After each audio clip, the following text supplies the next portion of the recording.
Ako pa. Ang ICC ay naputol.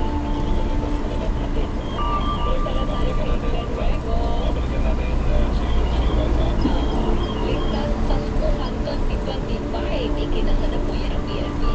Amihan Glenn Ruego Glenn.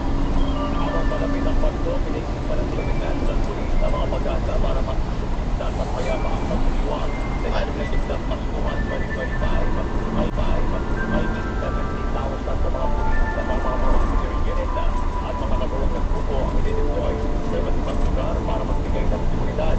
Sinabi ni PNP Active Chief at tulad ng na bukod sa may 70,000 policemen nasa halos 7,000 auxiliary units at 24,000 assets ang katalaga sa mga impila ng pulisya, mga simbahan, mga maraming nagsada, mga terminal, oil, masagal at mga ginagagang fireworks zone, lalo na sa December 24 at December 31.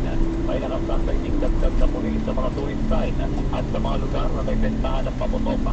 Pagdarat ng pinagkinang unit sa mga pasalan, habang ang mga EOPC ay nakasabi naman sa mga pampublikong lugar na nakasama rin ang mga mental unit sa pamangkin General Hospital para sa anumang firefighter-related injuries. Samantala, double wing, huwag na kayong lumabas dahil napakatindi ng traffic ngayon.